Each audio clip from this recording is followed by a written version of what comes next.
I'm Richard Taylor, and I think I'm going to be voting for Julian Huppert to be elected as Cambridge's MP again on Thursday. Now, I think we really lost something here in Cambridge when Julian wasn't re-elected in 2015. We lost our accessible and communicative Member of Parliament. And I think being accessible and communicative is really, really important. And I also think that Julian did a very good job of being our local MP. In Julian Huppert, we had an interactive and rational representative in Parliament. I also think that Cambridge should be sending a scientifically and technically literate person to represent us in Parliament. I think that's something that we can usefully do for the nation. And I think that's particularly important as we're facing renewed calls for a ban on encryption, for example. I also think it's important that we send someone who is a strong defender of justice and due process, as Julian is and showed himself to be when he was our MP before. And that's important as we're now facing an environment where there are increasing calls for the detention of terrorist suspects without trial again. Now, there are also other challenges. I hope that those kinds of things don't distract our MPs in the next Parliament. We've got to tackle problems with the National Health Service, with the difficulties people face affording appropriate housing, and with the general fairness of our society. And those are issues too where I think Julian is going to be the right person for the job. What's really important to me when I'm trying to decide who to vote for is to look at people's past records. And Julian brought us national investment to Cambridge through the City Deal, which tackles education skills, it tackles housing as well as transport. He helped bring us the Cambridge North Station, and he helped tackle the relative underfunding of the region's schools. So he has a good track record of working for Cambridge. And of course it's not all about the money, and Julian is committed to help me in my efforts to bring more transparency to local public bodies. In the NHS, for example. NHS funding is of course vitally important, and funding has to go up to correspond with increases in the population, and has to go up as the population gets older and the costs of healthcare increase. But it's also important that everybody, so that's individuals, campaign groups and professionals, can see what decisions are being made locally and can suggest improvements. Like often there are opportunities to redesign services, and that redesign can often be for the better, both in reducing costs and improving services. For example, preventative medicine is often cheaper than dealing with problems later on, and is of course better for people's health. Huppert's also the candidate who I would feel most comfortable going to and talking to about my own experiences with a review to improving things in the future. If Huppert's re-elected, I plan to go along and talk to him with my ideas for improving practices within educational institutions, for example, with a view to reducing harm to people's mental health.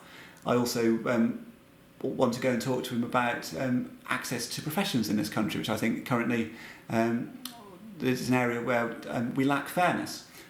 However, there are many areas where I think Julian Huppert has got it wrong, and where Julian and the Liberal Democrats are making the wrong judgments. If they'd been running the country, we'd not only still be staying in the European Union, but we'd be part of the euro. We would be spending people's hard-earned money here in this country on propping up the economies of countries like Greece, and we'd have less money to spend on our public services here.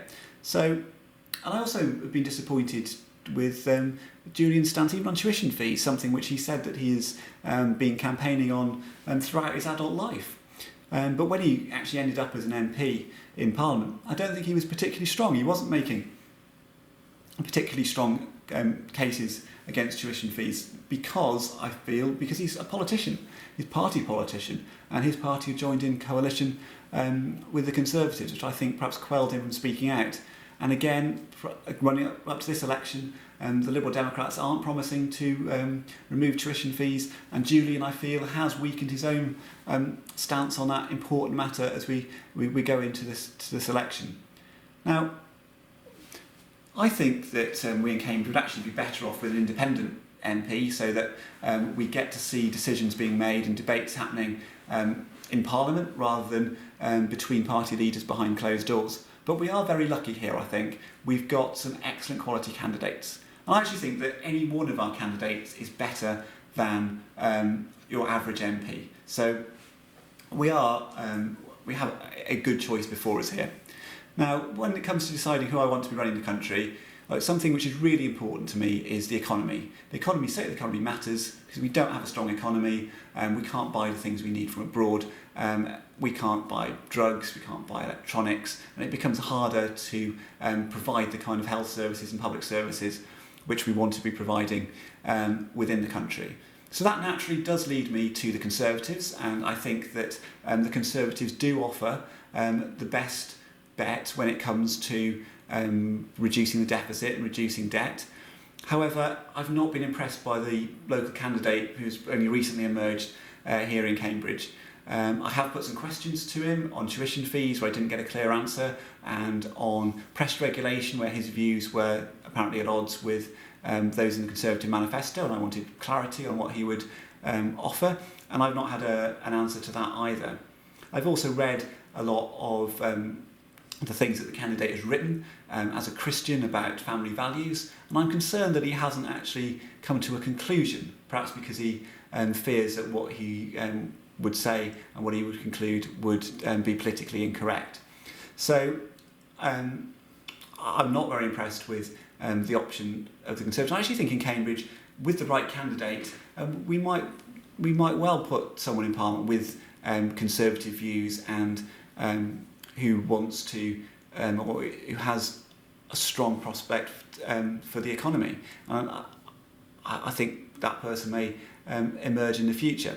But when we look at Labour, Labour are proposing to massively increase the tax take, increase the size of the state, and that's a direction which I really don't want to go in. I think that individuals are generally better at spending money than the state is, although of course I want to see high quality public services, I want to see the health service and roads and the protections that we offer for those who need state help. I want all those to be as strong as possible. I think the best way to get those things as strong as possible is to be careful with how we spend public money.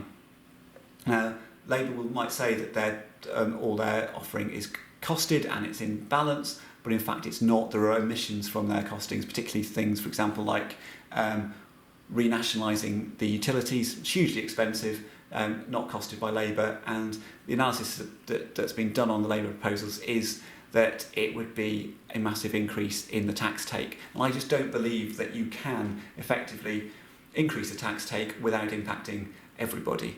If you increase the taxes on Tesco's, for example, then I think that inevitably you're going to increase the cost of the food and things that we buy at Tesco's. So I'm not going to be voting Labour. Now, Green Party Stuart Tuckwood has been absolutely excellent throughout the 7 or so hustings that I've observed in Cambridge. And certainly when I'm going to be walking to or cycling to cast my vote, I'm going to be thinking of something that Stuart Tuckwood said. He said that if you want radical change, then you've got to vote for it. And I do want radical change to our society. And I want some of the changes that Stuart Tuckwood is proposing. I want to see a massive redistribution in wealth in our society to people who are trying to start and restart their lives. And cutting tuition fees and cancelling student debt really would do that. And I think he's got some great ideas on things that are important, keeping the lights on and keeping the electricity grid going, which again, it's not just keeping the lights on, keeping the electricity grid going, it's keeping our hospitals working, keeping people warm in the winter. And he wants to increase the amount of electricity generated via tidal sources, which is of course a fantastic natural asset we have here in Britain, which we're not making the most of. I was incredibly impressed by Stuart Tuckwood through this election, and I think it's just a great shame that we can't send 2 people to Parliament. I think Stuart Tuckwood in Parliament would be an absolutely brilliant thing for the country. But unfortunately, we've got to choose, and it is a difficult choice, I think, here in Cambridge. Now, I've set out my thoughts. There's still quite a long time before I'm going to be going to the polling station, getting issued my ballot paper and having to make the decision. So elections should be all about a debate, and if you think I've got it wrong and my thinking doesn't make sense, then do tell me. Do tell me in the comments, and I'm still open to listen. And I think I'm going to be voting for Julian Huppert. I want to see Julian Huppert as our next MP. He's been a great MP before, but who knows?